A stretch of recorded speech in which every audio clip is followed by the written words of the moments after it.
We wrap Tobago Thursdays with one of the most incredible things to happen between the waters of Trinidad and Tobago. The big swim took place, and the man himself, Mr. John Procope, joins us this morning to give us insight into the experience, along with Mr. David McLean Sr., the boat captain and navigator and coordinator, if you will, to give us the experience firsthand. Gentlemen, good morning and welcome to the Now. Good morning. Good morning. Good morning. I am thrilled to have you here because this was an incredible feat, but as incredible as it was, the support you would have needed was incredible as well. So tell me a little bit, first off, behind the inspiration to decide to do this, as it is not your first time in the waters, but it certainly is not an easy feat. What inspired you, John? Originally, I was inspired by the story of Sandy, the slave, and the revolution that occurred in Tobago when slavery was still legal in Tobago, although it had been abolished in Trinidad. And this story really caught our attention, and it inspired us, because if someone like Sandy could swim, or at least make it all the way to Tobago when escaping from persecution, it was definitely something that we figured was worth trying, especially since we want to inspire people to be able to think bigger and believe that they can accomplish what they previously thought they could not. You have succeeded in that, undoubtedly.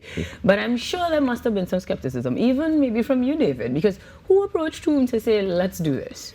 Well, he approached me. And what was the thought? And the thought was, I think it could be done with proper planning. Fair.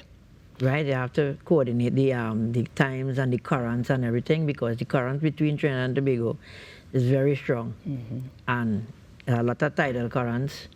And if you don't plan it properly, you wouldn't make it, because that's what happened a couple of times before. Right. He tried it, and then the currents would sway him back, and we decided to plan. We're planning this over a year now, watching the tides, watching the currents, trying to get the right timing, and we saw our window within that timing, and I told him, well, you will have to swim in the night, and he said, okay. Now, John, as I said, you successfully inspired persons, but all the attention, all of the possibility, all of the work that you put in has to be for a newer cause, I imagine, because you said you were inspired by the slave, but what brings us to today, though, and actually executing successfully? Well, my intention by doing this swim and completing it successfully was to raise and increase awareness of the devastating impacts of climate change, pollution, and overfishing on our oceans. But I also did it because I wanted to encourage the communities and the corporations and the government of Trinidad and Tobago to support and promote learn to swim programs nationwide. I think we're an island nation, and swimming is a life skill. And so more members of the population should have access to this. Right. I appreciate that you put this as a life skill, because you're right, we're an island, and the proximity to water is much closer than other places. So safety and that importance is there as well. Absolutely. Your cause, though, is one that will continue to be a light will be shone on. We would have talked about the coral bleaching event earlier this year, so I'm very glad that you're putting your efforts towards that end. Have you seen any sort of corporate entities, governmental or otherwise, connecting with you in that endeavor, towards that endeavor? I'm hoping for the best now that I was able to team up with David and we were able to accomplish this goal. And I think that with the added recognition, and we have to thank you very much for having us on the morning show, we're hoping that this added recognition will help bring out the support of those who are able to support. Right. Speaking of support, David was a big part of that. But I know from the behind the scenes, if you will, the planning would have been with a number of other persons. So tell me a little bit more about the team. Should somebody want to plan an endeavor similarly? Not necessarily swimming, but at least coordinating movement between Trinidad and Tobago for a good cause. Who else was part of that? Well, it was mainly me and John, and I have our next friend, Kester. We saw the pictures. Oh, by the way, Kester couldn't make it to Trinidad today because he's working hard in Tobago and he's probably out on the ocean right now. He was instrumental because he would go and work out in the areas of the Galleon Passage where the information that we were receiving from the Windy app, he would test to see if that information was accurate as far as were the current speeds in the actual Galleon Passage and the tides matching up with what we were seeing with the technology. And this is Kester Alexander, and he is also one of the boat captains for Predator. And we could not have done this without Kester Alexander. Right. We are at an island, so collaboration is something we should be doing much more, and I love that it's happening. So let's talk actual distance and statistics, because we see it casually. We sail every day between Trinidad and Tobago. What sorts of figures are we looking at having covered, John? Do you know the actual figures? The thing is, it's a 22.5 mile distance between the two closest points. Yes, but we cannot go as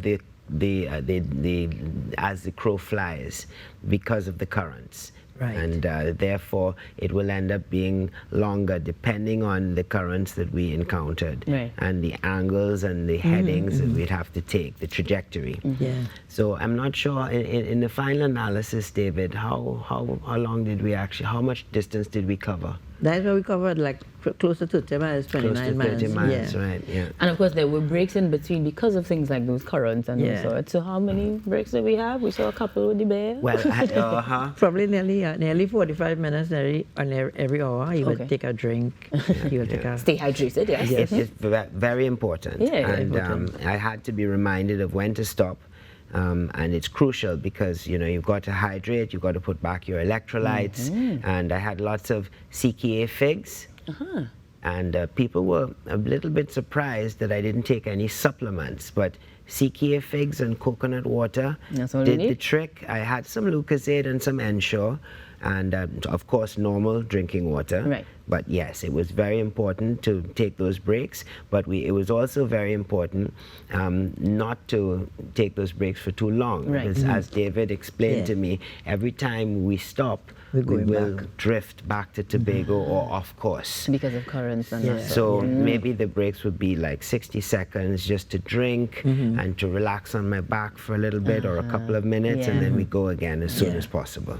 Well, we know that the journey wasn't all hard work and just difficult things, because you had some nice company along the way. We saw some dolphins accompanying you at some point. Or at least encountering some dolphins. Were there any other sea creatures that you met?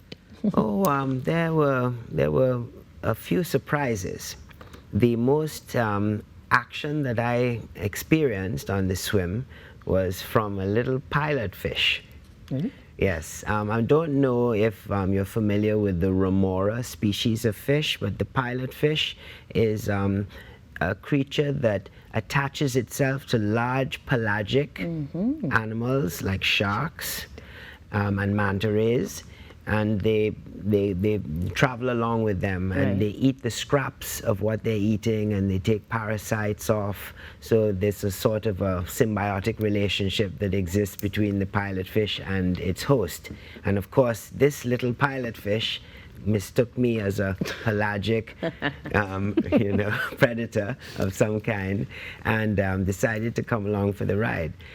Luckily, my support swimmer William Carr, who I have to shout out because he is an architect of this swim, he was kind enough to fly over to Tobago and bring a shark band for me to wear. So you didn't have to worry about those. So I didn't have to worry about anything just in case, even though we were not really bothered about sharks too much, more about jellyfish. But the shark band, which I had already taken off at the time when the pilot fish approached me, I got it back from the boat and I pointed it at the pilot fish, and that was it. Well, that is exactly how we're going to wrap up this morning, the entire Now Morning Show and Trinidad and Tobago. Say thank you very much for being here with us, gentlemen, for making the swim and bringing the islands closer together.